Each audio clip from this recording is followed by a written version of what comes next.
Yes. So a very good morning everyone. Welcome to the second revision series of your SPM BV. So yes guys, बहुत ही मज़ेदार तरीके से कल हम लोगों ने सेशन 1 किया था जहां मैंने आपको पूरा चैप्टर 1 का इन डेप्थ रिविजन करवाया था, एनालिसिस करवाया था.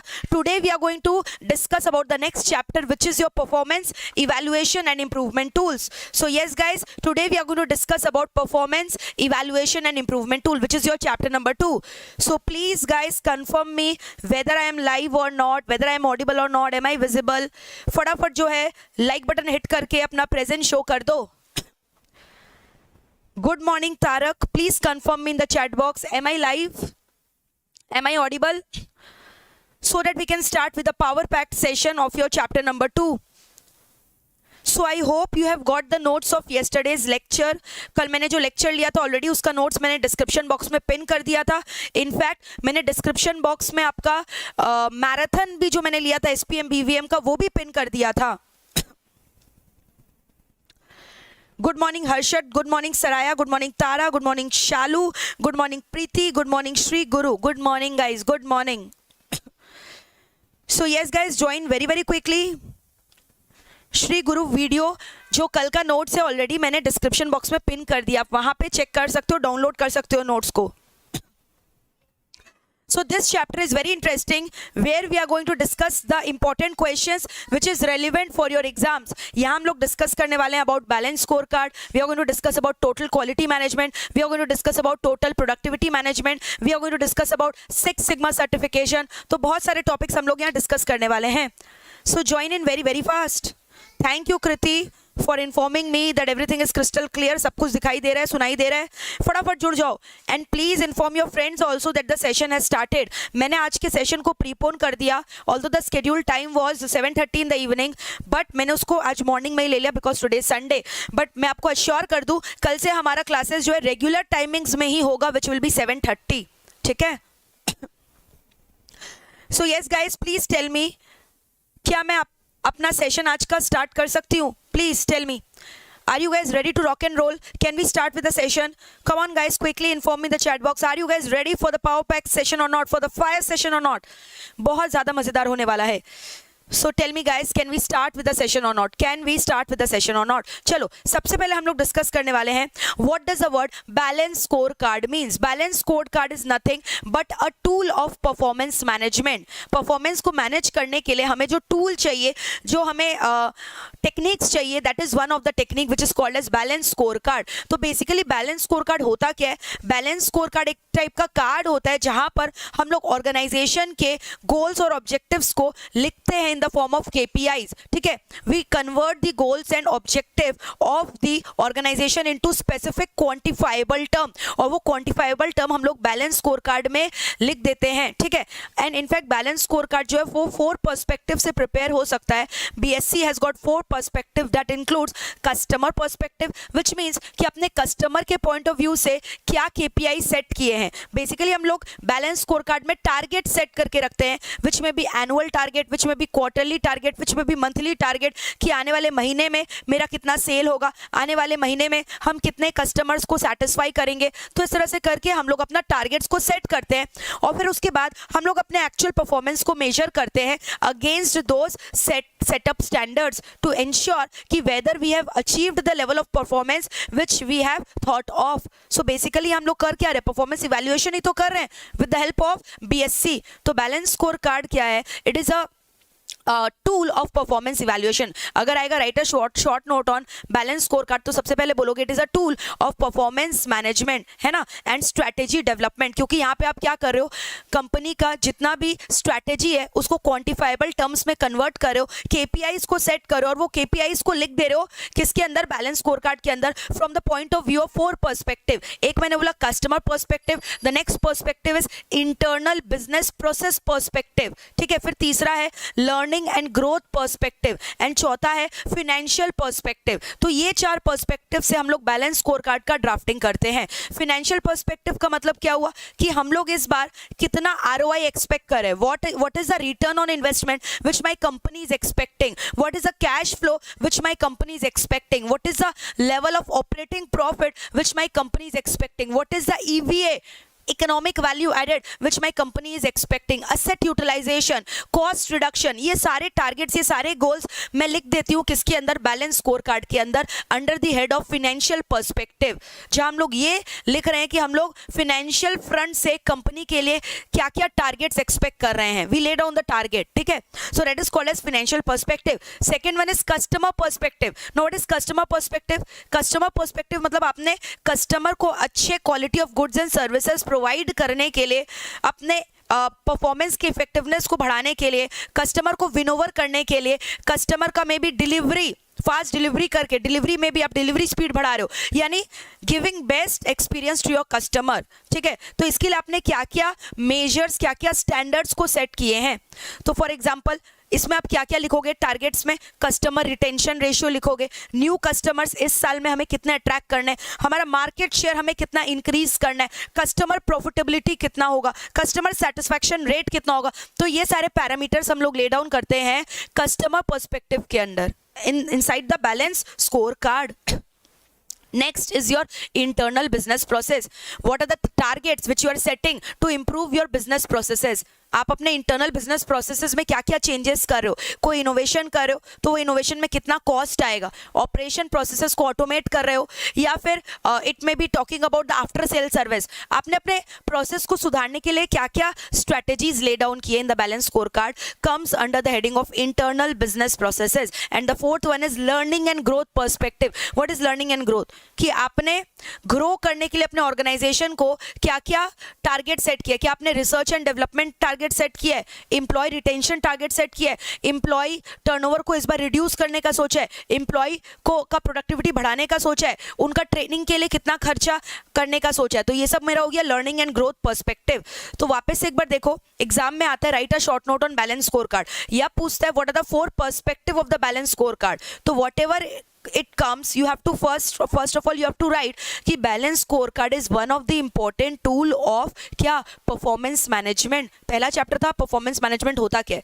अब मैनेजमेंट कर कैसे रहे हो, ये सब टारगेट्स को सेट करके, ये सब टारगेट्स हम लोग कहाँ सेट करें, बैलेंस स्कोर कार्ड में. टारगेट्स कौन कौन सा सेट करो, चार टाइप का, financial, customer, learning and growth, internal business process. तो बैलेंस स्कोर कार्ड क्या है? Balance score card is a performance management and strategy development methodology जो हेल्प कर रहा है, क्या चीज करने में हेल्प कर रहा है, जो हेल्प कर रहा है ऑर्गेनाइजेशन के गोल्स को अचीव करने में और उसको कन्वर्ट करने में इन क्वांटिफाइबल टर्म्स, ठीक है, जिससे आप ऑर्गेनाइजेशन के परफॉर्मेंस को मॉनिटर कर सकते हो. ऑलरेडी अगर एक टारगेट सेट होगा, फिर उसके बाद जो एक्चुअल परफॉर्मेंस हुआ है, you can compare the actual performance with the targets, है ना, so that you can improve your performance, you can monitor your performance. So tell me guys, are we through with this or not?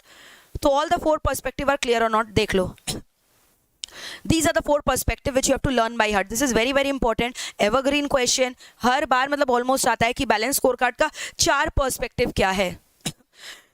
Ranjit, do not worry about the notes. आज के lecture के बाद ये notes आपको description box में मिल जाएगा और कल वाला भी जो है वो डिस्क्रिप्शन बॉक्स में मिल जाएगा. अब हम लोग बैलेंस स्कोर कार्ड बनाते कैसे हैं? मैंने याद है आपको बैलेंस स्कोर कार्ड प्रैक्टिकली एक पिज्जा कंपनी का दिखाया था. Again I will show you, do not worry. So how you draft a balance scorecard? What are the steps? सबसे पहला स्टेप क्या होता है? You identify the steps which is essential for the success of your organization. सबसे पहला step क्या है? Identify the key outcomes जिसकी वजह से आपका ऑर्गेनाइजेशन सक्सेसफुल होगा. दूसरा, how can you achieve these outcomes? तो उसके लिए आपको प्रोसेस को डिफाइन करना पड़ेगा.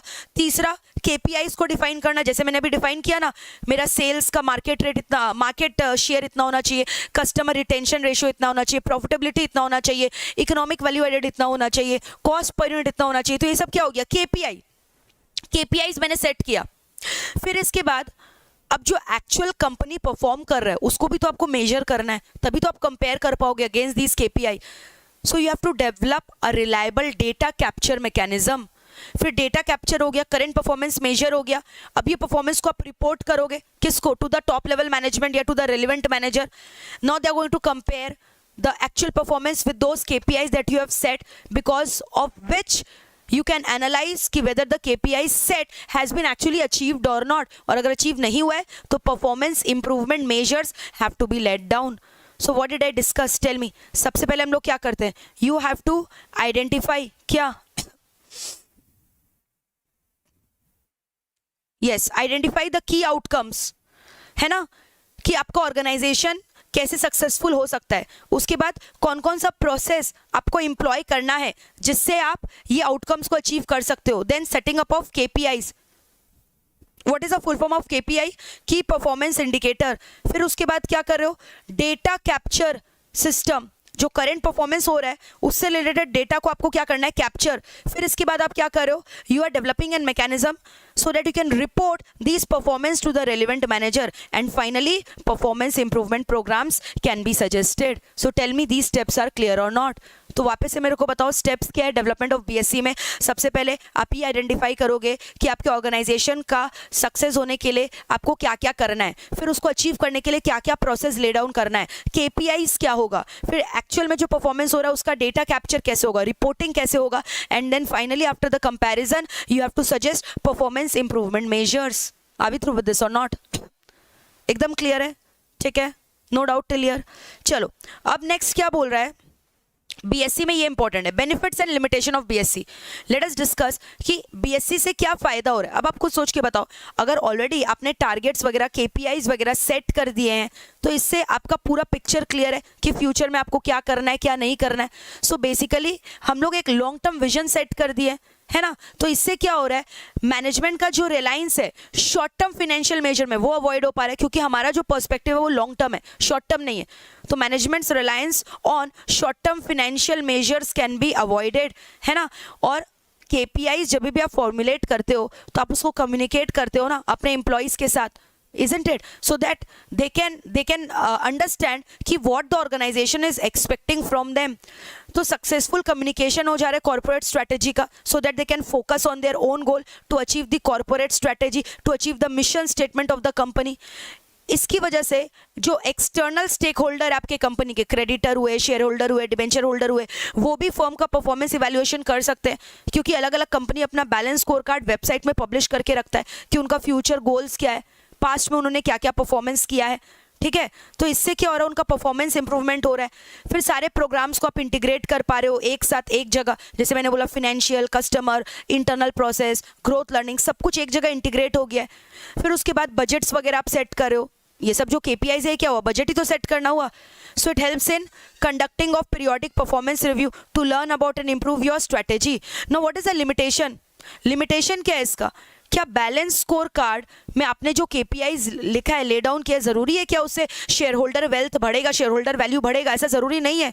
सो there is no clear relationship between a balance score card and the share holders value, ठीक है। फिर उसके बाद यहाँ पर क्या हो रहा है ना, यहाँ पे जितने भी आपने KPIs लिखे हैं हो सकता है आप एक्चुअली उसको अचीव नहीं कर पा रहे हो, जिसकी वजह से मैनेजमेंट कंफ्यूज हो सकता है, it can give you conflicting signal, ठीक है। And it also involves substantial shift in the corporate culture. So what is the third point, substantial shift in the corporate culture. So if you want to see how does a balance score card looks like, I am just going to show you that. तो देखो ये रहा एक balance score card, देख रहे हो। So we have done, this is a balance score card of a pizza company, जहां पे क्लियरली दिया हुआ है 4 पर्सपेक्टिव होता है। एक है फिनेंशियल पर्सपेक्टिव, फिनेंशियल पर्सपेक्टिव में KPI सेट किया है कि इस बार मेरा कॉस्ट पर कॉल, अब जैसे जो पिज़्ज़ा डिलीवरी कंपनी है उन लोगों को तो कस्टमर्स के कॉल हैंडल करने पड़ते हैं ना, कस्टमर्स को कॉल भी करना पड़ता है, तो cost per call, sales to date, net cash flow, net profit margin, ठीक है, रेवेन्यू पर क्लाइंट, न्यू, और फिर कस्टमर पर्सपेक्टिव से न्यू कस्टमर्स कितने होंगे, मार्केट शेयर कितना होगा, इंटरनल प्रोसेस के हिसाब से कितना परसेंटेज प्रोसेस हम लोग ऑप्टिमाइज करेंगे, ठीक है। फिर उसके बाद लर्निंग एंड ग्रोथ से एम्प्लॉय टर्नओवर रेशियो कितना होगा, etcetera, employees training hours, employees meeting professional development. तो ये सब हम लोगों ने KPI सेट किया, टारगेट सेट कर रहे, करंट लेवल, इंटरवल, नेक्स्ट, ठीक है। So these are called as what, a balance score card. So tell me clear है कि नहीं, what is a balance score card. तो बेसिकली बैलेंस स्कोर कार्ड से सबसे इंपॉर्टेंट क्वेश्चन यही आता है कि ये है क्या, it is one of the tool of performance management, strategy development, और दूसरा क्या पूछता है, 4 पर्सपेक्टिव क्या है। ज़्यादा से ज़्यादा लिमिटेशन पूछता है, तो लिमिटेशन में आप यही बोलोगे कि जो बैलेंस स्कोर कार्ड है और शेयर होल्डर वैल्यू है उसका कोई क्लियर कट रिलेशन नहीं है, ठीक है। और दूसरा, कोई ऐसे नहीं है कि बैलेंस स्कोर कार्ड में आपका क्लियरली कंट्रोल मैकेनिज्म को आपने डिफाइन कर दिया, समझ में आया। और तीसरा, यहाँ पे बैलेंस स्कोर कार्ड बनाने से हो सकता है आपका कॉर्पोरेट कल्चर में शिफ्ट आए, और द बैलेंस स्कोर कार्ड में be confusing for the management, it can confuse the management as well, ठीक है। So these are the limitation of the balance score card. और इसका बेनिफिट्स क्या है? परफॉर्मेंस इंप्रूवमेंट में हेल्प करता है, फर्म का परफॉर्मेंस इवैल्यूएट करने में हेल्प करता है ना। फिर उसके बाद एम्प्लॉयज़ को मोटिवेट करने में हेल्प करता है, वो अपने एम्प्लॉयज़ के जो परफॉर्मेंस है उसको लिंक करने का कोशिश करता है with the goal, overall goal of the organisation, है ना। स्ट्रेटेजी फॉर्मुलेशन में हेल्प करता है। So these are the benefits of the balance score card. So tell me guys, are we through with this or not? Next, so this completes your BSc in total. Now we are going to discuss about what is DuPont analysis. ध्यान से सुनना। DuPont analysis is talking about the components of return on equity. Can anyone tell me in the chat box return on equity का क्या formula है? Who will give me the formula for return on equity? Tell me. Return on equity का formula क्या होता है? What is return on equity? बताओ। Return on equity का formula क्या है? रिटर्न ऑन इक्विटी का फॉर्मूला क्या है? नेट प्रॉफिट, है ना। रिटर्न ऑन इक्विटी का फॉर्मूला क्या है? जो नेट प्रॉफिट है ऊपर में divided by equity, share holders wealth. तो अब बोल रहे रिटर्न ऑन इक्विटी आपको लगेगा कि कब फेवरेबल है? जब आपका नेट प्रॉफिट ज्यादा हुआ है और आपका शेयर होल्डर्स वेल्थ जो है कम है, तो इन that case share holders wealth भी ज्यादा है। तो रिटर्न ऑन इक्विटी, आप ध्यान से सुनना, खाली ये दो कंपोनेंट का मेजर नहीं होता है। Return on equity is actually having further 3 sub components in itself, which is called as, क्या क्या बताओ मेरे को, क्या क्या इसके अंदर फर्दर आएगा? ऑपरेटिंग रेशियो आएगा इसके अंदर। इसके अंदर फर्दर कितने कंपोनेंट्स है? मैंने बोले 3 कंपोनेंट है। वो 3 कंपोनेंट क्या क्या है? 3 कंपोनेंट क्या क्या है? असेट टर्नओवर रेशियो है, ठीक है, असेट टर्नओवर रेशियो। फिर उसके बाद और क्या है मेरे को बताओ? मैंने बोला ऑपरेटिंग प्रॉफिट, ठीक है, ऑपरेटिंग प्रॉफिट यानी प्रॉफिटेबिलिटी रेशियो, प्रॉफिटेबिलिटी रेशियो हो गया, रिटर्न ऑन असेट हो गया, ठीक है। और एक क्या है? कंपनी का, ये हो गया कंपनी का फाइनेंशियल लिवरेज। ऑलराइट, तो देखो 3 चीज क्या क्या है? ऑपरेटिंग एफिशिएंसी, प्रॉफिट रेशियो का बात कर रहा है, फाइनेंशियल लिवरेज और असेट एफिशिएंसी। फाइनेंशियल लिवरेज आपका क्या हो गया? फाइनेंशियल लिवरेज क्या हो गया? चेक कर लो। और असेट एफिशिएंसी क्या हो गया? चेक कर लो।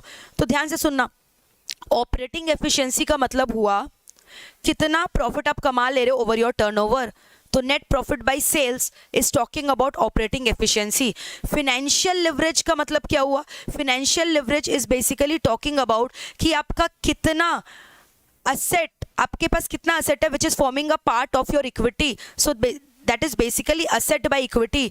असेट एफिशिएंसी क्या हुआ? Sales divided by asset. तो ये 3 कंपोनेंट है, ध्यान से सुनना।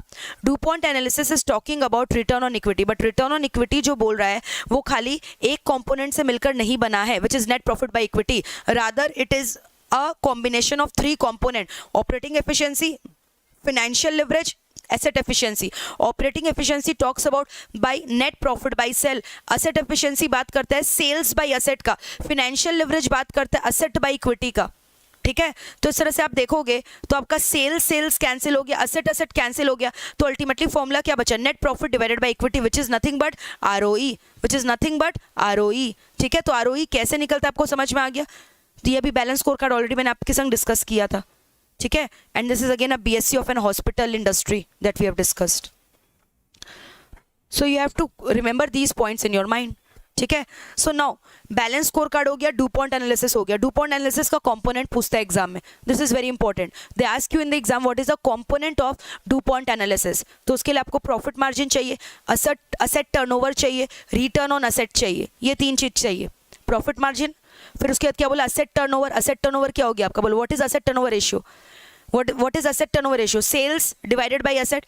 और रिटर्न ऑन असेट का मतलब क्या हो गया? आप समझ गए ना? तो ये तीनों आपको चाहिए, ठीक है। फिर फाइनली आपका क्या आ जाएगा? Return on equity. What is return on equity? Return on equity is your net profit divided by equity. तो तीनों मल्टीप्लाई कर दोगे, सब कट जाएगा, अल्टीमेटली बचेगा net profit by equity, share holders wealth. Now very important next topic that we are going to discuss is benchmarking. Now listen to me very carefully. Benchmarking and bench trending are not the same thing. Benchmarking अलग होता है, bench trending क्या होता है? What is benchmarking? What does the word benchmarking means? ध्यान से सुनना। Benchmarking is a process of identifying the industry best practices and then improving your performance to achieve that world class performance. नहीं समझ में आया मैम। सब अपने life में कुछ ना कुछ करना चाहते हैं, बट हम जब भी अपने फील्ड में कुछ एक्सपर्ट, कुछ बहुत ही अच्छा एक्सीलेंट करना चाहते हैं ना, तो we always look up on someone, we always look up to someone कि मेरे लाइफ में ना ये बंदा मुझे बहुत इंस्पायर करता है, बहुत मोटिवेट करता है, ये बंदा बहुत सक्सेसफुल है, मुझे इसकी तरह बनना है। समझ में आ रहा है? For example you are currently doing your cost management accounting course, CMA course आप कर रहे हो, ठीक है।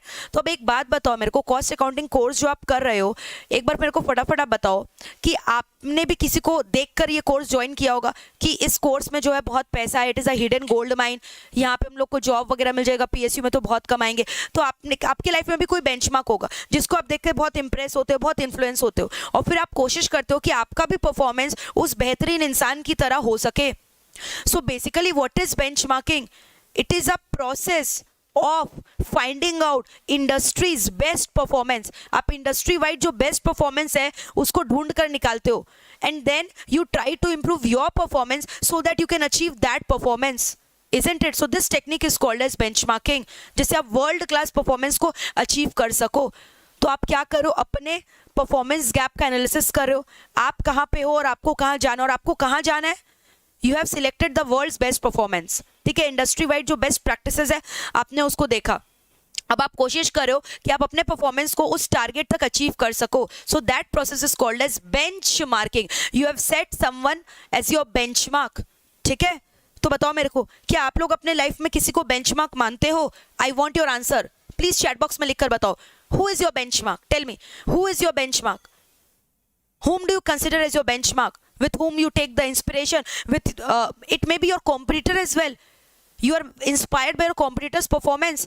बहुत सारी जो बड़ी बड़ी कंपनियां हैं, they look up to their competitor, their supreme players of the market, and they try to improve their performance so that they can reach till the level of their competitor's performance. है ना?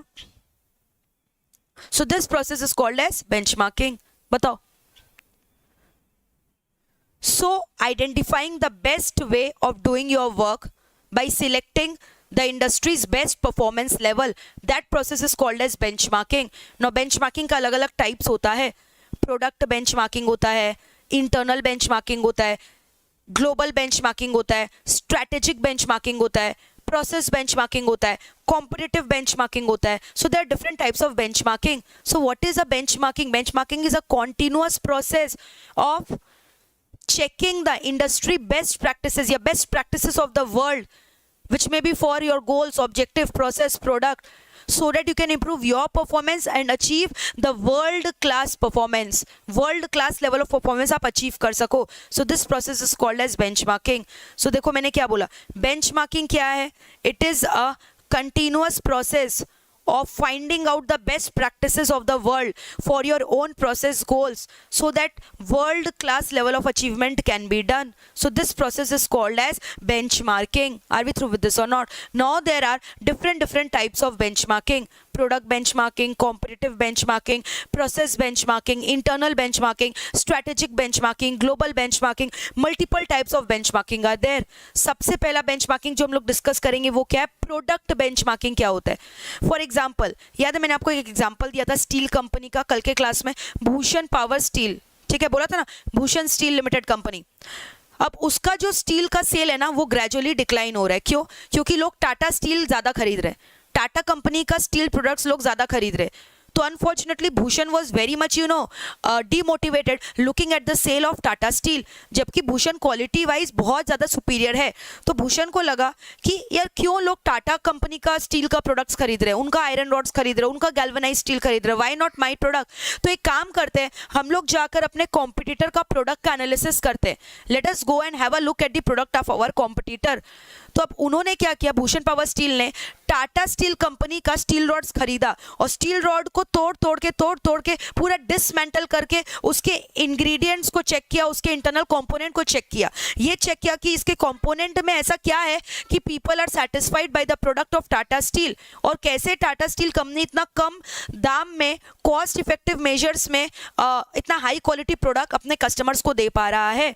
सो in that case Bhushan power steel company realise कि जो इसका जो ingredients है, इसका जो input है, इसका क्वालिटी वाकई में बहुत अच्छा है, because of which people are using the product of Tata steel company more.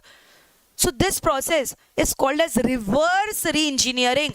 Reverse re-engineering क्यों बोला गया? यहाँ पे कंपनी अपना कॉम्पिटिटर का, अपने राइवल कंपनी का प्रोडक्ट को खरीदता है, फिनिश गुड्स को खरीदता है, उसको तोड़ तोड़ के ब्रेक डाउन करता है, उसके कंपोनेंट्स को चेक करता है, अपने प्रोडक्ट के इंग्रेडिएंट से कंपेयर करता है और पता लगाता है कि where is the scope of improvement in their product. फिर भूषण स्टील को पता चला कि उसका जो इनपुट का क्वालिटी है काफ़ी हद तक poor as compare to Tata steel. और ऐसा क्यों है? क्योंकि Bhushan power steel was actually purchasing the input from some other supplier, whereas Tata Steel have their own factory where they are manufacturing their ingredient. जिसके लिए आयरन स्टील रॉड्स को बनाने के लिए जो इंग्रेडिएंट चाहिए ना, वो खुद ही वो इंग्रेडिएंट्स बना रहे हैं. तो इसी वजह से वो कभी भी टाटा स्टील को मात नहीं दे पाएगा. तो उन्होंने सोचा कि अब हमें भी लॉन्ग रन में कुछ ऐसा प्लानिंग करना है कि हम लोग भी अपना इंग्रेडिएंट रॉ मटेरियल खुद ही बनाएं. So this process is called as product benchmarking, जहां आपने किसी के प्रोडक्ट को लेकर आया, अपने राइवल के, अपने कॉम्पिटिटर के प्रोडक्ट को you have broken down into pieces, you have dismantled them, you have teared them down, and now one by one you are analysing the quality of the ingredients. The next one is called as competitive benchmarking. So I hope what is product benchmarking, it is clear with you. It is also called as reverse engineering. Next is your competitive benchmarking. Now what is happening in this case? यहाँ पे भी आप competitors को copy कर रहे हो, but यहाँ you are going one step ahead. यहाँ पे आप उसके प्रोडक्ट को बेंचमार्क नहीं बना रहे हो, रादर उसके प्रोसेस को बेंचमार्क बना रहे हो. Might be your competitors are ahead than you in terms of managing internal processes of marketing, finance, HR, R&D, purchase, sales, supply chain management, CRM. ये सारे जो इंटरनल बिजनेस प्रोसेसेस है ना, उनके बेहतरीन है आपसे. सो दैट इज वाई यहाँ पे आप एम कर रहे हो कि आप अपने इंटरनल प्रोसेस को सुधार करोगे. So that kind of benchmarking is called as competitive benchmarking. The third one is called as process benchmarking. Now what is process benchmarking? कोई एक पर्टिकुलर प्रोसेस आपको किसी का बहुत ज्यादा अच्छा लगा. For example, you no Mumbai डब्बा वाला is famous for supply chain management. Mumbai डब्बा वाला को 6 सिग्मा सर्टिफिकेशन भी मिला है. It is famous for on time delivery of its lunch boxes. You must have heard about Mumbai डब्बा वाला. कभी भी फेल नहीं होता, चाहे आंधी आ जाए, चाहे तूफान हो जाए. मुंबई डब्बा वाला अपना डब्बा, अपना टिफिन सर्विसेज एकदम ऑन टाइम पहुंचाता है. इसकी वजह से इसको 6 सिग्मा सर्टिफिकेशन भी मिला है. तो अब आपको पता है बहुत सारी बड़ी बड़ी कंपनियां, मैं अगर आपको बोलूँ लाइक माइक्रोसॉफ्ट हुआ, लाइक एप्पल हुआ, you know they are following Mumbai dabbawala as their benchmark. उनके प्रोसेस को लोग बेंचमार्क करें कि लोग ऐसा क्या कर रहे हैं जिसकी वजह से they are able to achieve 100% customer satisfaction. तो जब आप किसी के प्रोसेस को कॉपी कर रहे हो जो कि बेस्ट परफॉर्मेंस दे रहा है, example Mumbai dabbawala supply chain management, that is called as process benchmarking. Now what is internal benchmarking? For example, Reliance have got so many divisions, so many SBU.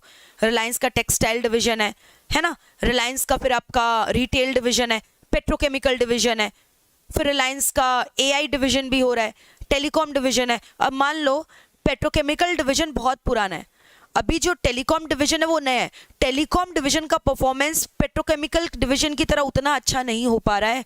तो अब Reliance का जो टेलीकॉम डिवीजन है ना, जियो का मालिक कौन है? आकाश अंबानी. आकाश अंबानी क्या कर रहा है? पेट्रोकेमिकल डिवीजन को अपना बेंचमार्क मान रहा है ऑफ द रिलायंस कंपनी. तो जब आप इंटरनली एक डिपार्टमेंट अपने कंपनी के दूसरे डिपार्टमेंट के प्रोसेस को कॉपी कर रहा है, उसको भगवान मान रहा है, उसको अपना बेंचमार्क मान रहा है, so that is called as internal benchmarking. Why it is called as internal? Because here you are not setting the benchmark as your competitor, you're not setting the benchmark as your competitor. आप किसी competitor को अपना benchmark नहीं बना रहे हो, rather आप internally अपने ही लोगों को अपना benchmark बना रहे हो. Any one of the SBU, strategic business unit, any one of the department. So that is called as internal benchmarking. Now what is strategic benchmarking? Might be you are influenced by the strategy of some great company. For example, Reliance का strategy, Reliance का mission क्या है? Growth. Growth is happiness, growth is everything for them, and you are so much influenced by growth strategy कि you have also set up your strategy as growth. तो जब आप किसी के strategy को copy कर रहे हो, उसको इस्तेमाल करने की कोशिश करो, so that is called as strategic benchmarking. What is global benchmarking? अभी मैंने आपको एग्जाम्पल दिया, जैसे मुंबई डब्बा वाला को बेंचमार्क मान रहे हैं Amazon, Microsoft, तो ग्लोबली हो गया ना. फॉरेन कंपनी इंडियन कंपनी को अपना बेंचमार्क मान रहा है, वैसे ही vice versa. For example, you know Ford company, have you heard about car manufacturing company Ford, and have you heard about Mazda? तो Ford is a US company, Mazda is a Japanese company. लेकिन फिर भी Ford ने देखा कि उसका जो accounts payable department है ना वो अच्छी तरह से मैनेज नहीं हो पा रहा है. 500 peoples are involve there, where Mazda company का जो ऑटोमोबाइल कंपनी है वहां सिर्फ 5 लोग हैं और पूरा अकाउंट्स पेबल फंक्शन अच्छे से मैनेज हो जा रहा है. तो ये देखकर Ford company got disheartened. Ford company को भी अपना अकाउंट्स पेबल टीम को सुधारना था कि हम लोग के यहाँ 500 लोग हैं फिर भी हम लोग का काम ठीक से नहीं हो रहा है, और वहां माजदा में सिर्फ 5 लोग हैं फिर भी काम अच्छे से हो जा रहा है. ऐसा क्यों? तो why not to benchmark Mazda company in accounts payable team. तो उन्होंने माजदा कंपनी को अपना क्या बना लिया? बेंचमार्क. तो यहाँ एक यूएस कंपनी ने एक जापानीज कंपनी को अपना बेंचमार्क सेट किया. So this is called as global benchmarking. Tell me, are we through with this or not? तो एक बार फटाफट आप देख लो अलग अलग टाइप्स ऑफ बेंचमार्किंग क्लियर है कि नहीं. Are we through with this or not? Tell मी.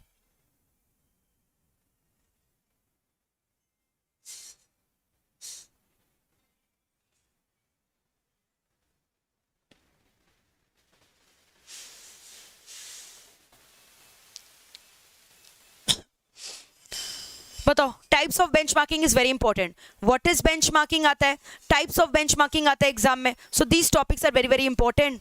ठीक है.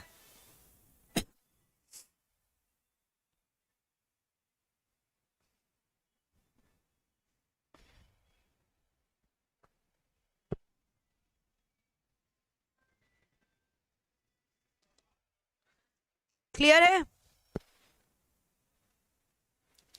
नेक्स्ट अब हम लोग क्या डिस्कस करेंगे बताओ. स्टेप्स क्या है बेंचमार्किंग का? What are the different steps of benchmarking? पहला स्टेप क्या हो रहा है? प्लान करना. क्यों कर रहे हैं बेंचमार्क? एक बात बताओ, हर एक चीज का बेंचमार्किंग करना पॉसिबल है क्या? आप पूरे सामने वाले को पूरा as it is copy paste कर लोगे क्या? अभी तो मैंने बोला आपको देखना है, आपको प्रोडक्ट का बेंचमार्क करना है कि स्ट्रैटेजी को बेंचमार्क करना है कि इंटरनल प्रोसेस को करना है. तो सबसे पहला स्टेटमेंट क्या हो गया? प्लानिंग. आपको एक बेंचमार्किंग का गोल स्टेटमेंट को डिफाइन करना है ना. यू हैव टू आइडेंटिफाई कि, और एक बात बताओ ना, किसको बेंचमार्क सेट करे ये भी तो अपने आप में एक बहुत बड़ा हेडेक है. You have to identify industry best performances which is applicable to your company. So identification of best performance, plan करना, identifying your benchmarking partners. ठीक है. And why are you doing benchmarking? And who will be the team responsible for improving your performance? Identifying the benchmarking improvement team. Clear है? तो ये सब चीज को define करना, इसको बोलते हैं प्लानिंग. तो प्लानिंग में क्या हो रहा है? पूरा प्लान करो अच्छी तरह से कि बेंचमार्क आप कैसे करो. बेंचमार्किंग गोल स्टेटमेंट क्या होगा? बेस्ट परफॉर्मेंस को आइडेंटिफाई करना हुआ, बेंचमार्किंग प्रोसेस को आइडेंटिफाई करना हुआ, बेंचमार्किंग मेजर्स को आइडेंटिफाई करना हुआ. सो what is the first step? Planning. फिर दूसरा क्या हो रहा है? अब आपने ये तो डिसाइड कर लिया बेंचमार्किंग पार्टनर कौन होगा, फिर आपने ये भी डिसाइड कर लिया कि बेंचमार्किंग आप करोगे कैसे, ये भी डिसाइड कर लिया कौन सा बेंचमार्किंग करोगे. अब आप क्या करोगे? बेंचमार्किंग करने के लिए आपको डेटा तो चाहिए. अब आपने बोल दिया मुझे ना रिलायंस की तरह बनना है, तो ये चेक करना होगा ना रिलायंस ने कितने साल में कितना ग्रोथ किया है, उसका मार्केट शेयर क्या है, उसका एसबीयूज क्या है. रिलायंस कंपनी के बारे में पूरा डेटा इंफॉर्मेशन गैदर करना पड़ेगा ना. सो what is the second step? Collection and gathering of the data. Second step क्या? आप उसके डेटा को, जिस कंपनी को, जिस पार्टनर को अपना बेंचमार्क बना रहे हो उससे रिलेटेड डेटा को गैदर करना है. फिर डेटा गैदर करने के बाद आपको क्या चेक करना है? Performance gap. आपका परफॉर्मेंस कैसा है, उनका परफॉर्मेंस कैसा है. So you have to identify the gap. ठीक है, जिसे आप एनालिसिस कर पाओगे कि आप कितने पानी में हो, आपको अभी और कितना परफॉर्मेंस इंप्रूवमेंट करना है. फिर उसके बाद recommendation, how can we improve our performance. And finally last step क्या होगा? Review and monitoring. So these are the 5 steps. ठीक है. Yes, Indeep Singh, strategic benchmarking का मतलब हुआ when you are very much impressed by someone strategy. For example Reliance का strategy is growth. Reliance के mission statement में लिखा हुआ है growth is everything for them. Suppose आपको अब रिलायंस का जो ये ग्रोथ स्ट्रेटेजी है ना बहुत अच्छा लगा, सो you have also incorporated this strategy for your growth. अब आप बोल रहे हो कि मुझे भी अपने कंपनी का ग्रोथ करना है. So that is why Reliance इतने सारे एसबीयूज में डील कर रहा है ना, क्योंकि उसके स्ट्रेटेजी में लिखा हुआ है ग्रोथ. तो वैसे ही आप भी इन्फ्लुएंस्ड हो, आपने भी अपना स्ट्रेटेजी ग्रोथ बना लिया. तो जब आप किसी कॉम्पिटिटर के या किसी कंपनी के स्ट्रेटेजी को अपना बेंचमार्क मानते हो, that is called as strategic benchmarking. So I hope I am clear with you Indeep. So tell me what are the steps of the benchmarking. The first step is planning. What are you planning? benchmarking goal statement, best performance किसका है, which means identification of your benchmarking partners, process improvement team को define करना, and how can you improve your performance, defining the relevant benchmarking measures.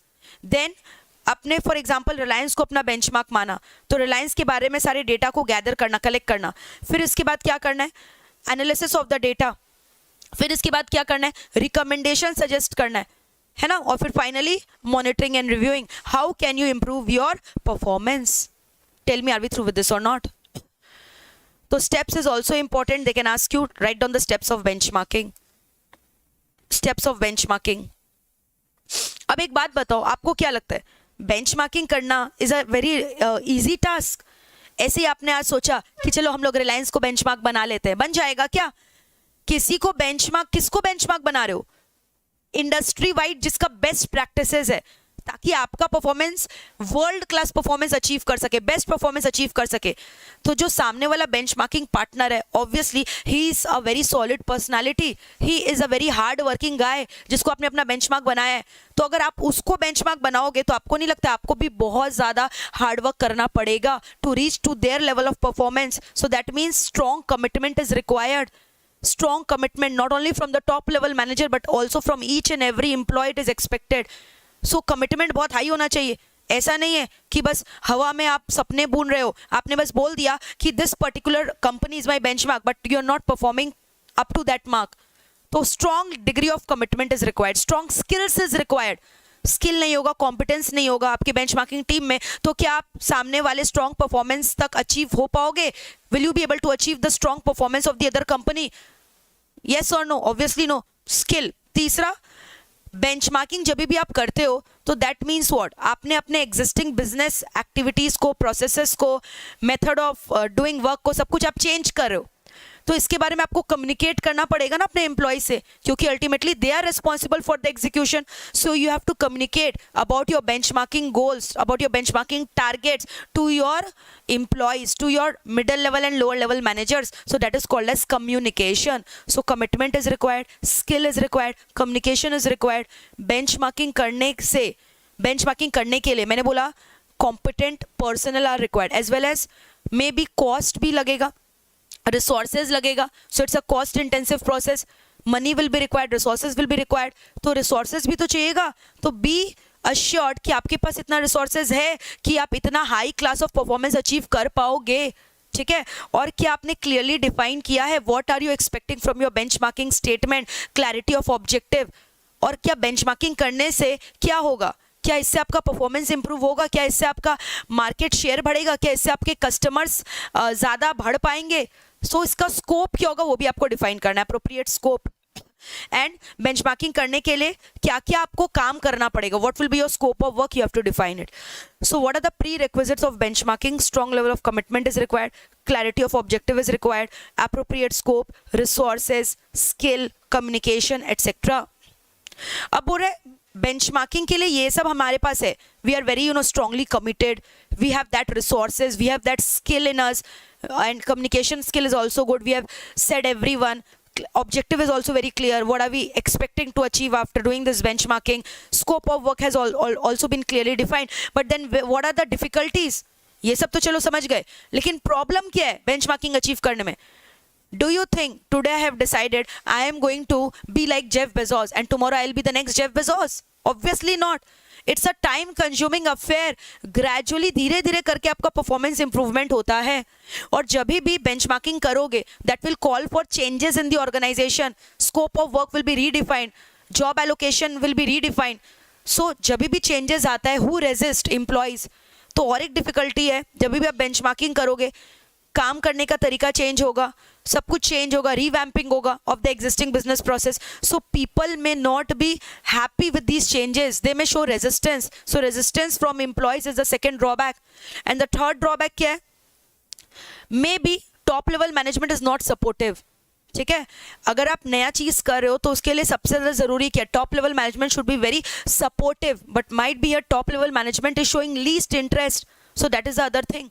And फिर उसके बाद if you believe copy paste attitude will be good, that is wrong. अब मैंने बोला मुझे Bezos को कॉपी करना है, अब आपको क्या लगता है, can I be the next Jeff Bezos? Jeff Bezos का वर्क डोमेन अलग है, मेरा वर्क डोमेन अलग है. I am into the teaching industry, he is into the e commerce industry, और उसका मार्केट शेयर कितना ह्यूज है, he is a global company. आपको समझ में आ रहा है? तो एग्जैक्टली अगर आप अपने बेंचमार्क को as it is copy paste करोगे, it will not be successful, it will be a suicide strategy. आपको थोड़े बहुत चेंजेस करने पड़ेंगे. समझ में आ रहा है? सो copy paste attitude is not good. Best practice को अडेप्ट करना समझ में आता है, बट एग्जैक्टली उसको कॉपी कर लेना will lose your confidence, will make you lose your confidence. तो एग्जैक्टली आप कॉपी नहीं कर सकते. For example you are trying to benchmarks a cricketer, you are very much influenced by Sachin Tendulkar, so your domain is different, you are doing CMA, he is a cricketer, you cannot exactly copy him ना. अब वो gym जाता है, gym जाता था, exercise करता था, अब आपको यहाँ पे क्या 12 घंटा जिम और एक्सरसाइज करोगे तो पढ़ाई कब करोगे? तो exactly copy paste attitude is not good. ठीक है, क्लियर है कि नहीं? And most of the time what is wrong with the benchmarking process, people set their high targets looking at their benchmark in paper, but when it comes to execution they fail. तो ऐसा नहीं है कि benchmarking खाली paper goals में restricted रह जाए, performance में भी होना चाहिए. So tell me guys, are we through with this or not? Difficulties एक बार रीड कर लो. Time consuming process, lack of management support, management support is required. ठीक है, तो बिना मैनेजमेंट सपोर्ट के we can not achieve our target. So it's a time consuming process, management support, resistance from employees, paper goals, copy paste attitude is not good. So tell me guys, are we through with this or not?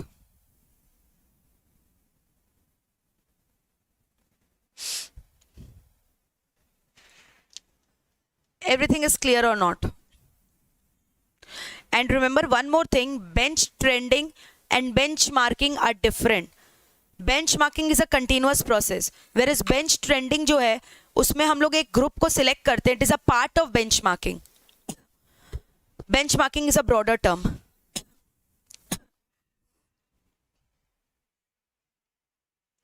Now statistic quality control, यहां पे हम लोगों ने आपको याद है discuss किया था पी चार्ट्स के बारे में, आर चार्ट्स के बारे में. We have also discussed one sum, lower limit कैसे निकालते हैं, अपर लिमिट कैसे निकालते हैं.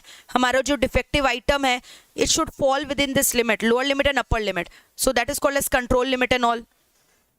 ठीक है, तो एक सम्स था, ये आप खुद से देख लेना एक बार.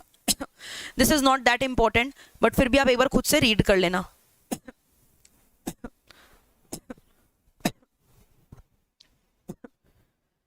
Shri Guru video I will ensure कि आपको नोट्स मिल जाए. ठीक है, just trust me, let this lecture get over. I will personally look into the description box, if the notes is not there I will pin it there, do not worry.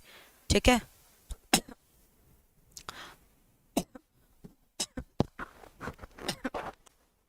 so next topic that we are going to discuss now is OLAP. what is OLAP? OLAP, MOLAP, ROLAP, DOLAP, 4 type का software होता है. OLAP का full form क्या है? Online analytical processing. Now what is this OLAP software? OLAP is a software basically, it is one of the category of software जो क्या चीज करने में हेल्प कर रहा है, ये इंफॉर्मेशन नीड्स केटर कर रहा है किसका? मैनेजर्स का, for the process of quick decision making. तो OLAP एक सॉफ्टवेयर है जो बेसिकली क्या कर रहा है, रॉ डेटा को कन्वर्ट कर रहा है मीनिंगफुल इंफॉर्मेशन में, so that the decision making can be done by the user. So OLAP एक टाइप का सॉफ्टवेयर है जहाँ पर बेसिकली क्या हो रहा है, for example what is happening, this is the company data warehouse. Reliance company का अलग अलग SBUs आपको पता है, अभी मैंने डिस्कस किया. Reliance is dealing into textile division, petrochemical division, retail division. Now what is happening, Reliance का जो चेयरमैन है मुकेश अंबानी, वो क्या बोल रहा है कि उसको ना कुछ इंपॉर्टेंट रिसर्च करना है relating to sales and region wise sales उसको चाहिए. ठीक है, अपने सारे डिपार्टमेंट का, कि ईस्टर्न रीजन में टोटल रिलायंस कितना सेल कर पा रहा है, वेस्ट रीजन में रिलायंस ओवरऑल कितना सेल कर पा रहा है. तो अब इंडिविजुअली उसे एक एक सब डिवीजन का सेल नहीं चाहिए, उसे पूरा रिलायंस एज अ होल का सेल चाहिए, सेल्स का figure, and that too region wise. तो अब रिलायंस ने क्या बोला कि ये जो अलग अलग डिविजन हम लोग मेंटेन कर रहे हैं ना, सबका डेटा को हम लोग एक काम करते हैं, एक्सट्रैक्ट करते हैं. अब रिलायंस का जो टेक्सटाइल डिवीजन है, ठीक है, रिलायंस का पेट्रोकेमिकल डिवीजन, रिलायंस का रिटेल डिवीजन, टेलीकॉम डिवीजन, सबसे हमने डेटा को एक्सट्रैक्ट किया. Extraction is being done. क्या चीज़ का एक्सट्रैक्शन कर रहे हो, रेलिवेंट डेटा का, या रेलिवेंट डेटा क्या, सेल्स का फिगर चाहिए मुझे, तो अलग अलग डिवीजन का मैंने सेल्स का डेटा को एक्सट्रैक्ट किया.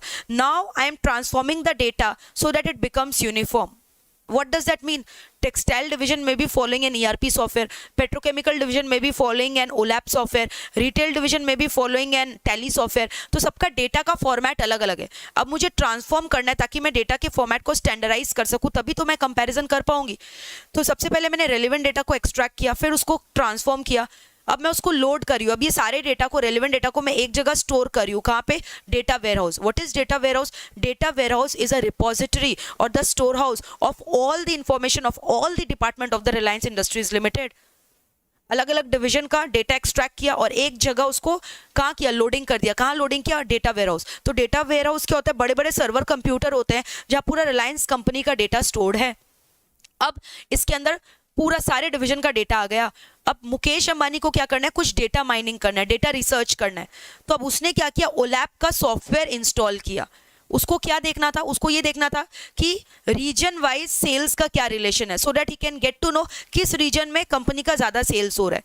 तो उन्होंने ओलैप सॉफ्टवेयर के जरिए क्या किया, ये जो मैंने बोला डेटा माइनिंग टेक्निक, इसको यहाँ से जितने भी रेलिवेंट डेटा से जो भी इंफॉर्मेशन था, रिलेशन था, वो दो वेरिएबल के बीच में क्रिएट किया.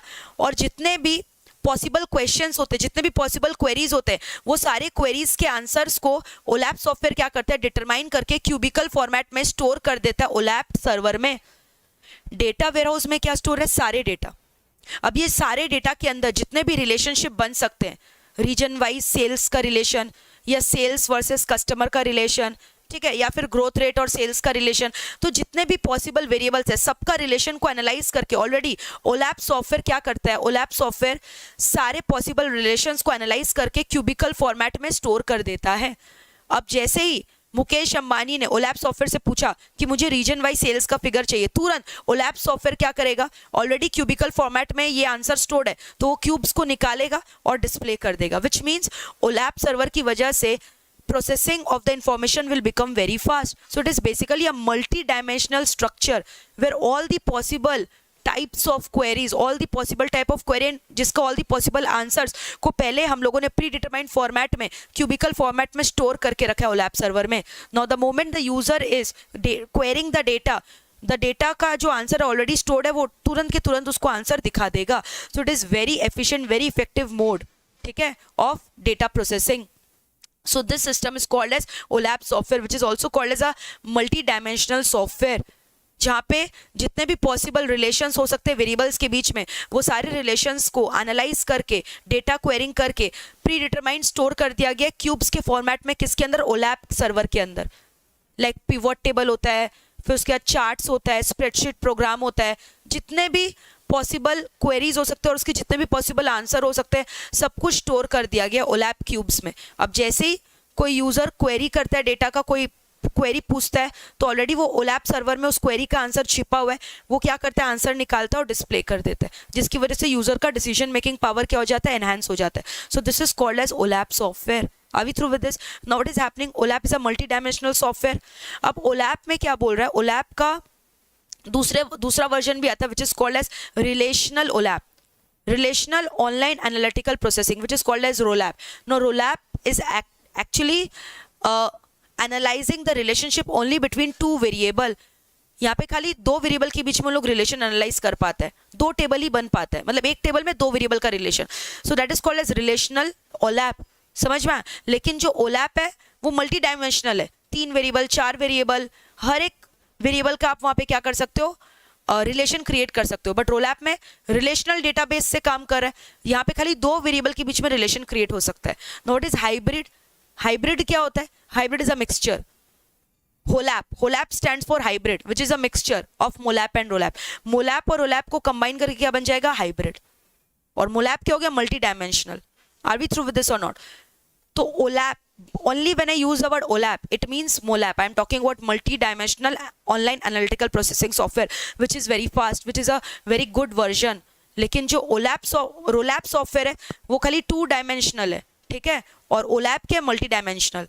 और जो हाइब्रिड है वो मैंने क्या बोला? दोनों का मिक्सचर है. तो डेटा माइनिंग, डेटा क्वेरिंग में, ट्रेंड एनालिसिस में, ठीक है, drill down, slicing down, rotation, ये सब OLAP का फीचर्स है, देख रहे हो OLAP, drill down, roll up, dicing, देखो types of OLAP, MOLAP multi dimensional, ROLAP relational, HOLAP hybrid.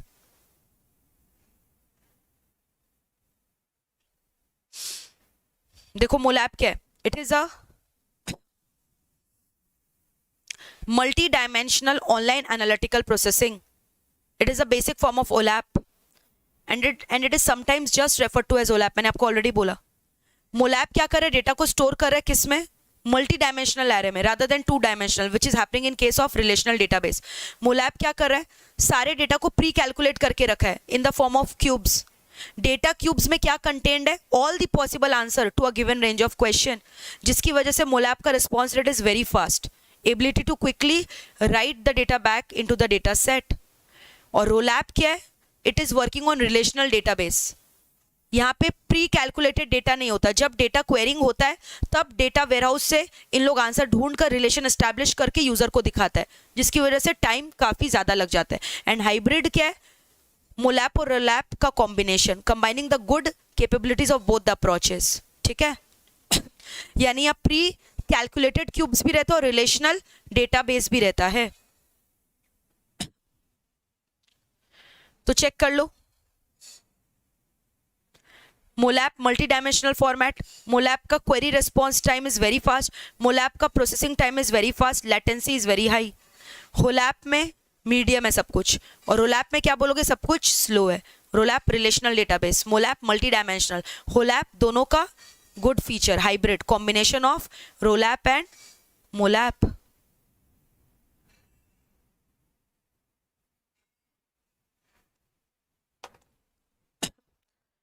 So tell me guys, are we through with this or not? तो exam में they give you write a short note on OLAP. तो if they give you a short note on OLAP, आप लिख सकते हो OLAP का पहले full form, फिर उसका 3 टाइप्स, ऑनलाइन एनालिटिकल प्रोसेसिंग का 3 टाइप क्या है, मोलैप, रोलैप और हाइब्रिड वाला होलैप, ठीक है।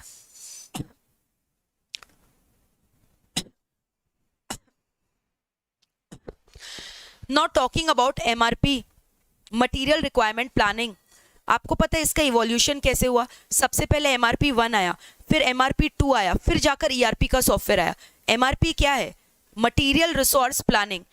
मटीरियल रिसोर्स प्लानिंग एक टेक्निक है जहां पे हम लोग मटीरियल का मैनेजमेंट कर रहे हैं, रॉ मटेरियल का मैनेजमेंट कर रहे हैं, है ना, so that the materials are available for production without any delay, the lead time gets minimise without any shortages, so that the delivery commitment to the customers can be met, ताकि stock का shortage नहीं हो। पहले क्या होता था, जब हम लोग सब कुछ फिजिकली मेंटेन करते थे ना, तो स्टॉक का शॉर्टेज हो जाता था, रॉ मटेरियल स्कार्स हो जाता था, मेरा लीड टाइम ज़्यादा हो जाता था। बट अभी मटेरियल रिक्वायरमेंट प्लानिंग की वजह से सब कुछ टाइमली हो पा रहा है। सो मटेरियल रिक्वायरमेंट प्लानिंग में बेसिकली हो क्या रहा है, यहाँ पे हम लोग मास्टर प्रोडक्शन स्केड्यूल बना रहे हैं, बिल ऑफ मटेरियल बना रहे। बिल ऑफ मटेरियल मतलब 1 यूनिट ऑफ फिनिश गुड्स बनाने के लिए कितना कितना रॉ मटेरियल का कंपोनेंट लगेगा, that is called as bill of material. पूरा इन्वेंट्री का एक फाइल बना रहे, कितना इन्वेंट्री गोडाउन में, कितना इन्वेंट्री प्रोसेस में, कितना इन्वेंट्री ऑर्डर में है। रूटिंग फाइल बना रहे कि कौन सा रॉ मटेरियल किस वर्क सेंटर में जा रहा है, कहाँ पे कन्वर्जन हो रहा है। मास्टर पार्ट फाइल बना रहे, तो ये सब क्या हो गया, components of material requirement planning. तो मटेरियल रिक्वायरमेंट प्लानिंग का कंपोनेंट क्या क्या हो गया, मेरे को बताओ। मास्टर प्रोडक्शन स्केड्यूल हो गया, बिल ऑफ मटेरियल हो गया, इन्वेंट्री फाइल हो गया, रूटिंग फाइल हो गया, एटसेट्रा।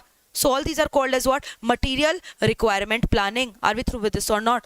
अब बोल रहे हैं क्या, benefits क्या है MRP का, what are the benefits of MRP? MRP का benefits क्या है, क्यों लाया गया, इसलिए तो लाया गया ना, ताकि हम लोग अपना डिलीवरी कमिटमेंट को फुलफिल कर सके, स्टॉक का कभी भी शॉर्टेज नहीं हो, कोऑर्डिनेशन हो सके अलग अलग डिपार्टमेंट के बीच में, कस्टमर सर्विस अच्छा दे पाए, responsiveness to change, better responsiveness to change. तो पहले हम लोग क्या करते थे, खाली मटेरियल मैनेजमेंट करते थे, फिर मैनेजमेंट ने सोचा why not to integrate material management planning with manufacturing planning. तो मैन्युफैक्चरिंग करने के लिए जो जो चीज़ चाहिए हमने उसको भी ऑटोमेट करने का सोचा ऑपरेटिंग सिस्टम लगाकर। तो उसके बाद MRP 2 वर्जन आया which is called as manufacturing resource planning MRP 2, ठीक है। तो MRP 2 is a better version of MRP 1। MRP 1 में खाली मटेरियल मैनेजमेंट का बात हो रहा है, MRP 2 में पूरा मैन्युफैक्चरिंग प्रोसेस का बात हो रहा है।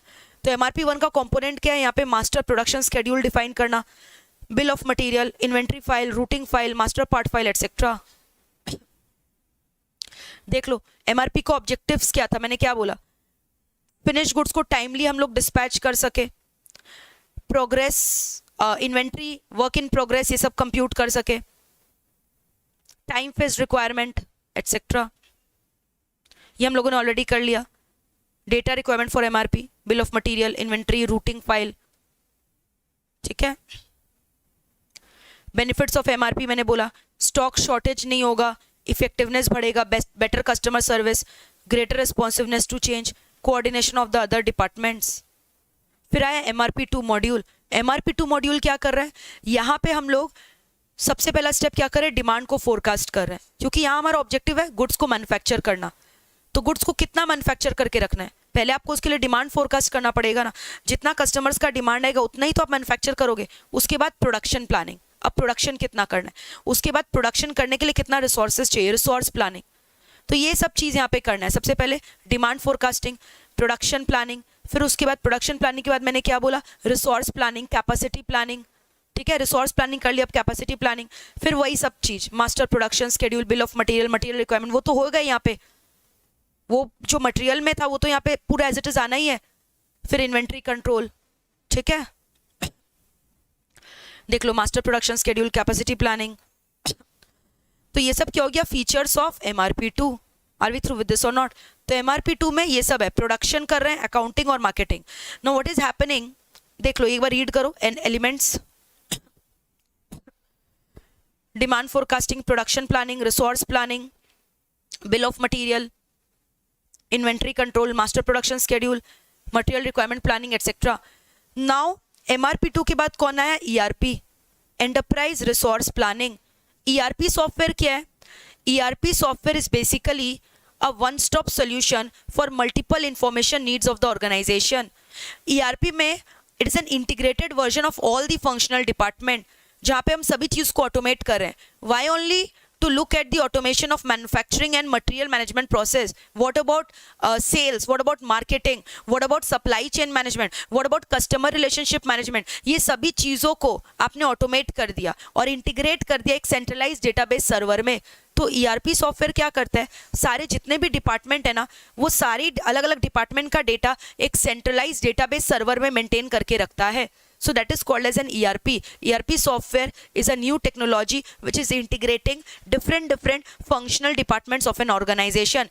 And what are those different functional departments? It can include what? Purchase department, sales department, CRM department, HR department, सब डेटा को इंटीग्रेट करके एक सेंट्रलाइज डेटाबेस सर्वर को मेंटेन करके रख रहा है, which will serve the information needs of multiple users of the business.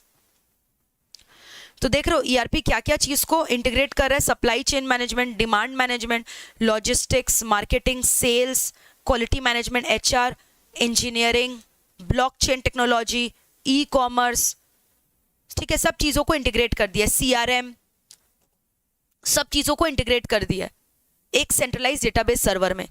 और अब ऐसा ज़रूरी नहीं है कि आपको ERP का सारा मॉड्यूल लेना है अपने ऑर्गेनाइजेशन में, इट इज़ हाईली मॉड्यूलर। आपको लगता है जो मॉड्यूल रेलिवेंट है मेरे लिए, आप वही लो ना, इट इज़ कंप्यूटराइज सिस्टम। तो आप अपने ऑर्गेनाइजेशन में, आपको अगर लग रहा है यार मुझे खाली मार्केटिंग मॉड्यूल चाहिए ERP का, तो खाली मार्केटिंग लो। So it is highly modular, it is flexible, new modules can be added, old modules can be deleted, it is comprehensive, it integrates all the functional department, it is a one step solution for the information needs of the organization, and it can go beyond the company. Beyond the company का मतलब क्या हुआ, ERP software जो है ऐसा नहीं है कि आपने लगाया तो इससे खाली आपके कंपनी के लोग आपके डेटा को एक्सेस कर सकते हैं, अगर आप चाहते हो आपका कस्टमर भी कोई डेटा को एक्सेस करे तो वो भी कर सकता है। सो ERP database can be shared with the people living outside the entity. और ERP सॉफ्टवेयर क्या कर रहा है, बेस्ट प्रैक्टिसेस को अपने अंदर इनबिल्ड करके रखा है। So these are the features of an ERP software. Flexible है, मॉड्यूलर है, कॉम्प्रिहेंसिव है, it goes beyond the company, best business practices. Clear है? तो यहाँ पे क्या बोलोगे आप कि ERP सॉफ्टवेयर जो है वो क्या है, इंफॉर्मेशन नीड्स इंटीग्रेट करके रखा है एक डिपार्टमेंट का कि मल्टीपल डिपार्टमेंट का, मल्टीपल डिपार्टमेंट का, वन स्टॉप सोल्यूशन है for the multiple information needs of the organisation. सारे डेटा को इंटीग्रेट करके एक सेंट्रलाइज डेटाबेस सर्वर में रख के रखा है। इसके अंदर मॉडर्न डिपार्टमेंट्स को भी आप ऑटोमेट कर सकते हो, like SCM, CRM, blockchain technology, ecommerce etcetera. ठीक है, मॉड्यूलर है, फ्लेक्सिबल है, कस्टमर सेटिस्फैक्शन बढ़ेगा, एटसेट्रा। क्लियर है? अब बोल रहे से बेनिफिट क्या होगा? अब आप खुद सोचो, ईआरपी सॉफ्टवेयर लगाओगे, सभी चीज़ों का आपने ऑटोमेशन कर दिया तो मैनुअल इंटरवेंशन कम होगा, इन्वेंट्री मैनेजमेंट अच्छे से हो पाएगा, जस्ट इन टाइम फॉलो कर सकते हो, लीड टाइम कम लगेगा, शॉर्टेज कम होगा, एफिशिएंसी इंप्रूव होगा, स्टॉक ऑब्सोलेसेंस कम होगा, सारे ऑटोमेटिकली आपको पता है रिपेयर और सर्विसिंग के लिए भी ध्यान नहीं रखना पड़ेगा मशीन को, ऑटोमेटिकली रिपेयर ऑर्डर चला जाएगा रिपेयर डिपार्टमेंट के पास। तो ये सब चीज़ों का ऑटोमेशन हो गया। So these are the benefits.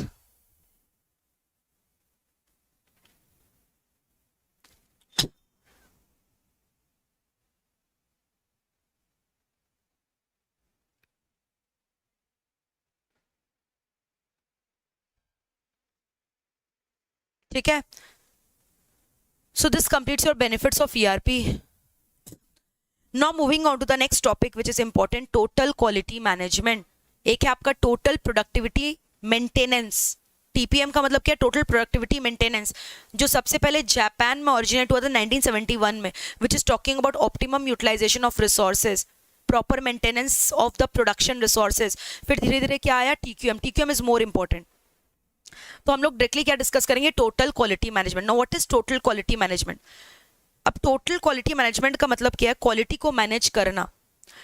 अब ध्यान से सुनना, quality is considered to be as the byproduct of the manufacturing process. आज आप कुछ भी मैन्युफैक्चर करोगे, जो गुड्स आता है अगर उसका क्वालिटी अच्छा नहीं होगा, number of defective items will be great, that means your company is not performing well, आपका क्वालिटी नॉर्म्स बेकार है। तो आपको क्या करना है? You should ensure your process are defect free.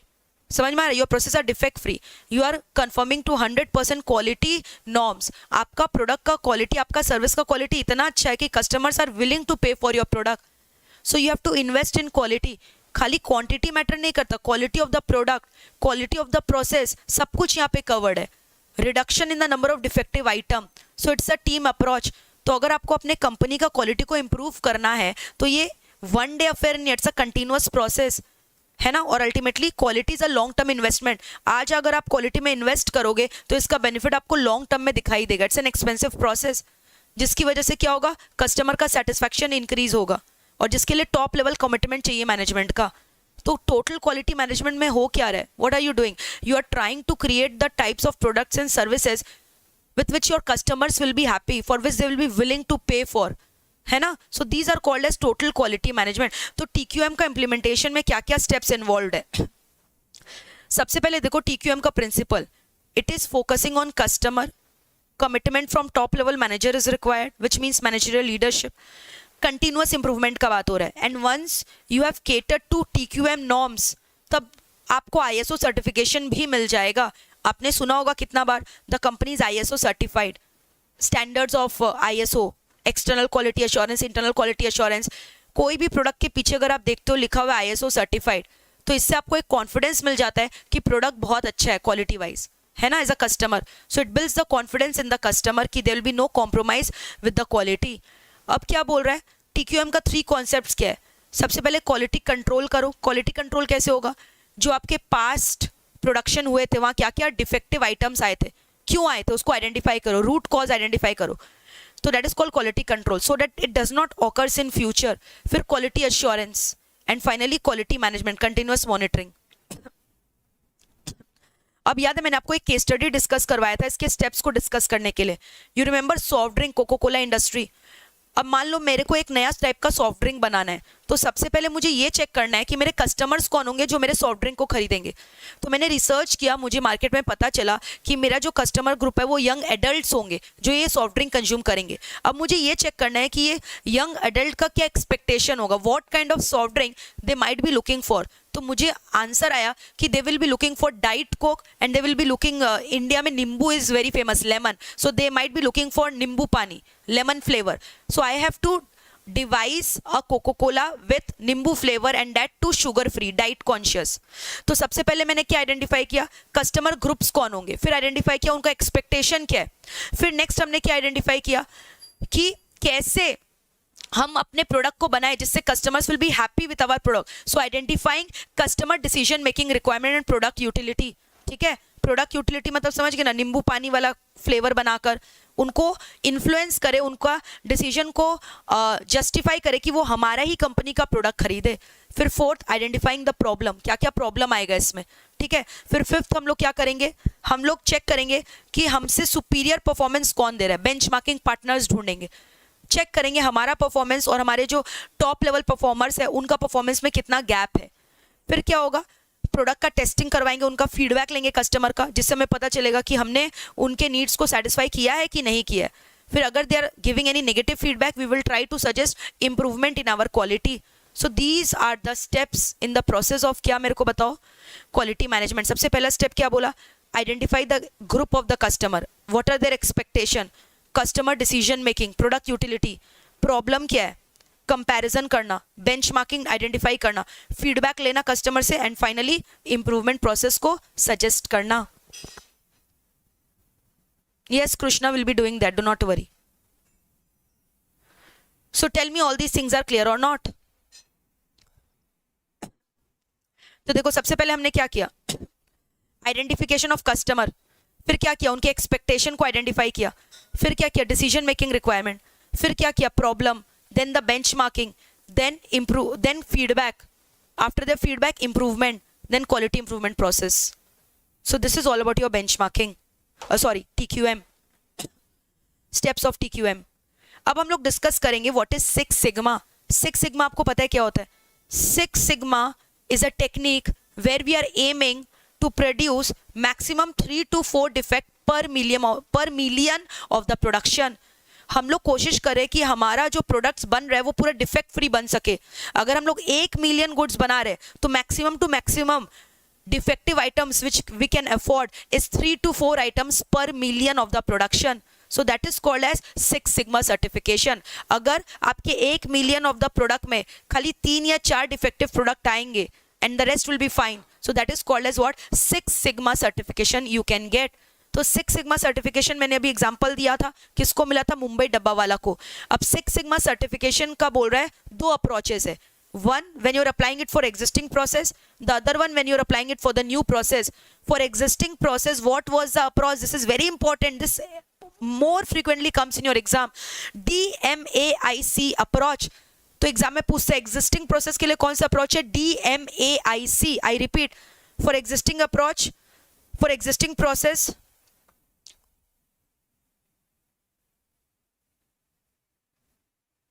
ये रहा, देखो एग्जिस्टिंग प्रोसेस के लिए क्या अप्रोच है, DMAIC, which means define, measure, analyse, improve, control. Existing process के लिए कौन सा अप्रोच है बताओ, DMAIC। और अगर नया मेथड है, सबसे पहली बार आपने प्रोडक्शन स्टार्ट किया है, प्रोसेस को डिफाइन करो, तो उसके लिए क्या पूरा का पूरा ही प्रोसेस को रीडिफाइन करना पड़ेगा, न्यू तरीके से डिफाइन करना पड़ेगा। तो उसके प्रोसेस में क्या आता है, DMADV। DMADV ये किसके लिए, न्यू प्रोसेस के लिए। और एग्जिस्टिंग प्रोसेस मतलब ऑलरेडी आपकी कंपनी में एक प्रोसेस एग्जिस्ट कर रहा है, उसको आप रीडिफाइन करने की कोशिश कर रहे हो, तो वो क्या है, DMAIC। DMAIC का फुल फॉर्म क्या है, सबसे पहले आपको क्या करना है, डिफाइन करना है। क्या डिफाइन कर रहे हो, एग्जिस्टिंग प्रोसेस, करंट प्रोसेस आपका क्या था, सो that is called define the performance improvement goal and your existing process. Process को आप कैसे इंप्रूव करोगे उसको डिफाइन करो। फिर करंट प्रोसेस को डिफाइन करो सो दैट यू कैन कंपेयर। फिर तीसरा रिलेशनशिप को एनालाइज करो, एनालिसिस, ठीक है। फिर चौथा इंप्रूवमेंट मेजर सजेस्ट करो। Finally control. तो DMAIC का फुल फॉर्म भी आता है या बोलता है सिक्स सिग्मा मेथोडोलॉजी एक्सप्लेन करो इन केस ऑफ एग्जिस्टिंग प्रोसेस। तो एग्जिस्टिंग प्रोसेस अगर बोलेगा तो आपको क्या लिख कर आना है, DMAIC, define, measure, analyse, improve, control. सबसे पहले आपको क्या डिफाइन करना है, सबसे पहले आपको डिफाइन करना है आपका परफॉर्मेंस इंप्रूवमेंट गोल क्या है and is it consistent with the demand of the customer, with the strategy of the enterprise. फिर करंट प्रोसेस आपका कैसा चल रहा था उसको मेजर करोगे। फिर एनालाइज करोगे रिलेशनशिप को, ठीक है, कैजुअलिटी ऑफ द फैक्टर्स को। फिर क्या करोगे, इंप्रूव करोगे अपने प्रोसेस को। और फाइनली कंट्रोल।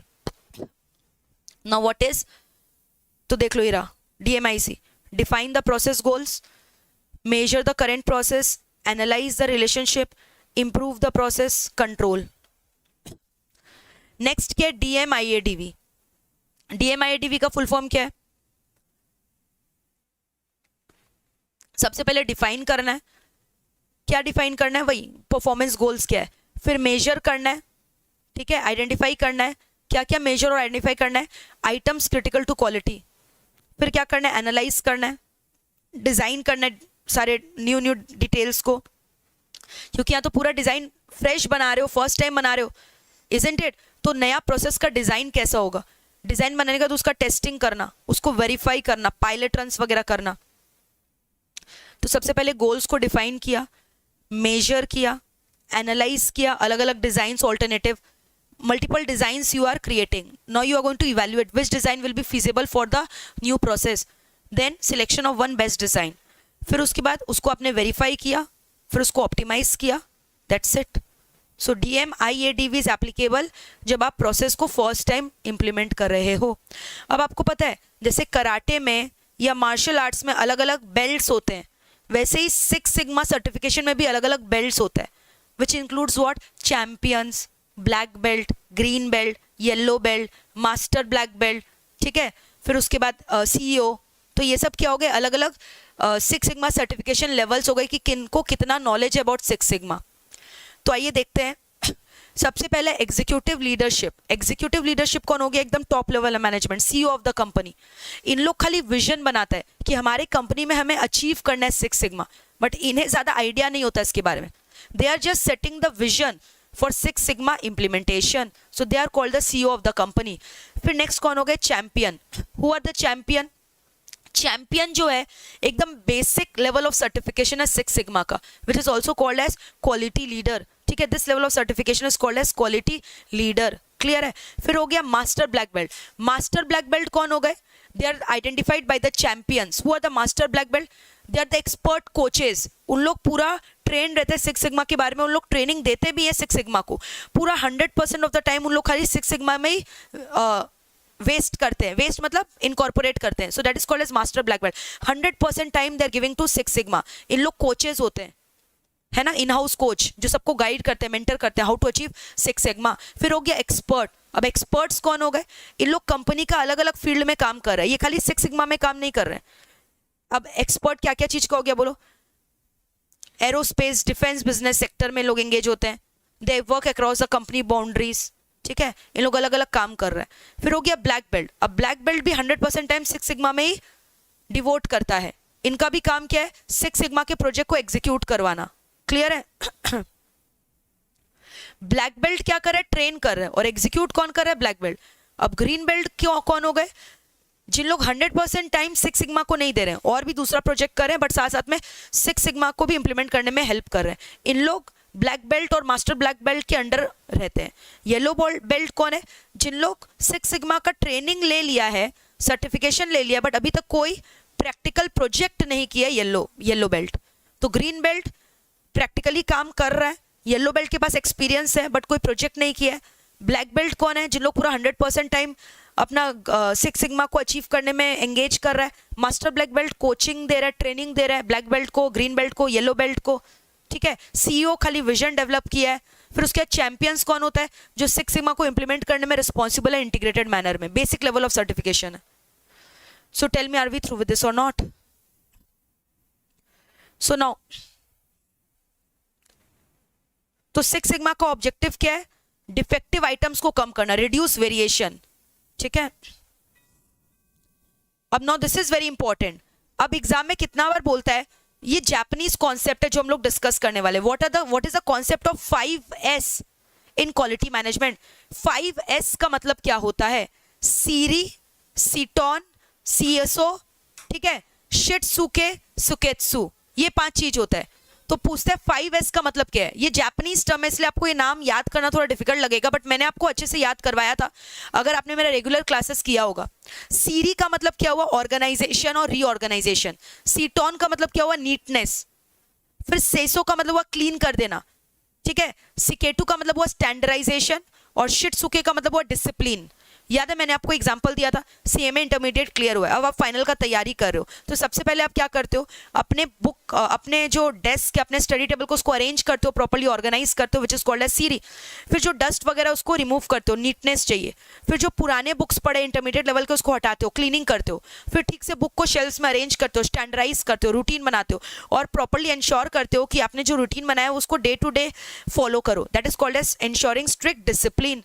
तो सबसे पहले आपने क्या किया, ऑर्गेनाइज किया अपने स्टडी टेबल को, क्लीननेस किया, नीटनेस इंश्योर किया, स्टैंडर्डाइजेशन किया और फिर डिसिप्लिन इंश्योर किया। तो सीरी, सिटॉन, सिसोन, ठीक है, सिकेतु और शिटसुके। तो वैसे ही एक कंपनी अगर क्वालिटी मैनेजमेंट करना चाहता है तो उसको ये पांचों चीज करना चाहिए।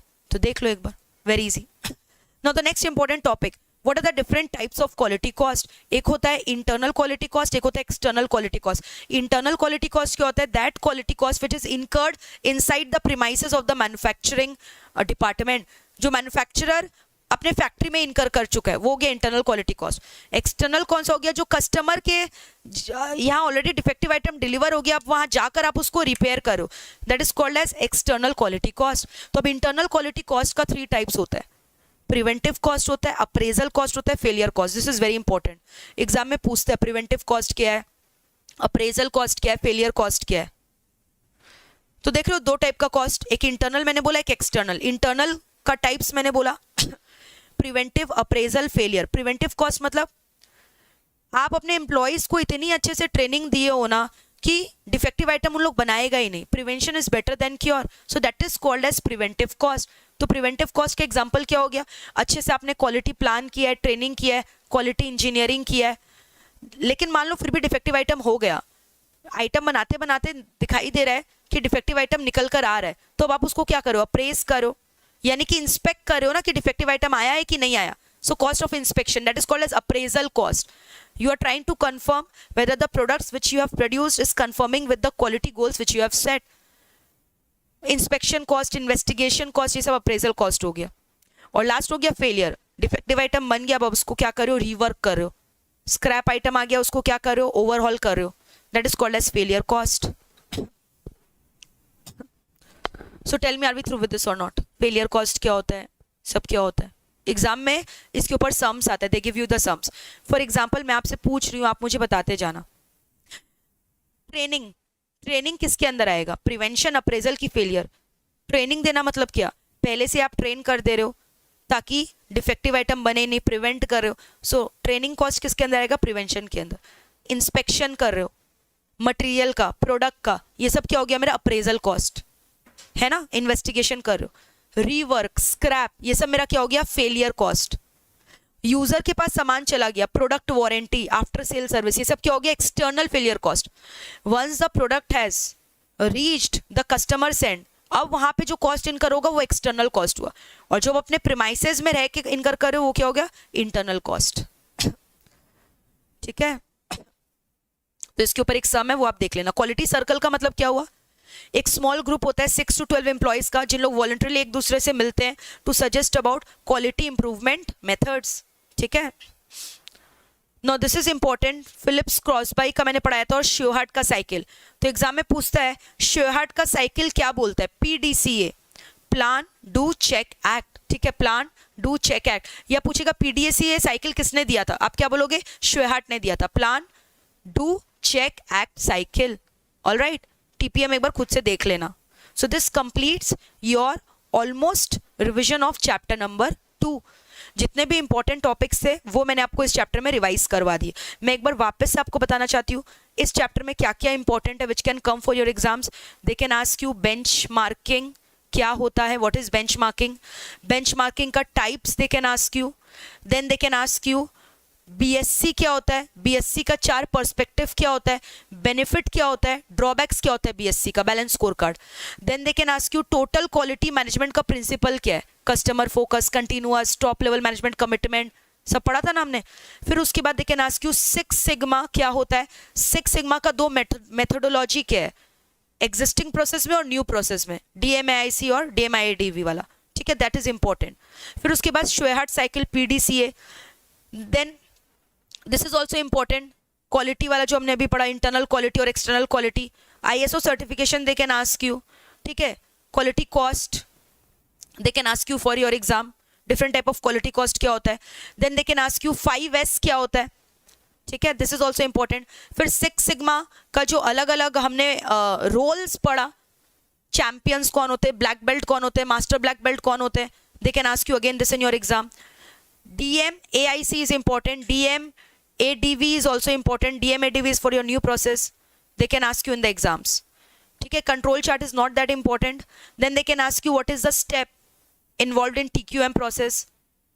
So all these are important for your exams perspective. MRP1, MRP2, ERP का characteristics is important. ERP software is flexible, modular, comprehensive. It goes beyond the company, best business practices, etc. ठीक है.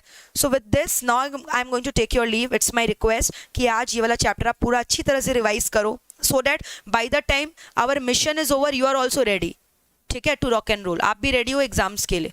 तो जैसे जैसे मैं मिशन में एक एक चैप्टर्स करवा रही हूँ, इट इज़ योर ड्यूटी कि आप एक एक चैप्टर को अच्छे से लर्न करते जाओ at your home. So what is your homework? Learn chapter 1 and 2 that we have done. Notes के लिए do not worry, I am going to send the notes today itself. And the most important thing, please share the video with your friends, subscribe our channel, do not forget to press the bell icon. And if you have enjoyed my today's session, I want your feedback in the comment section. Each and every student should give the feedback who is attending the session, because it gives a positivity and motivation to me.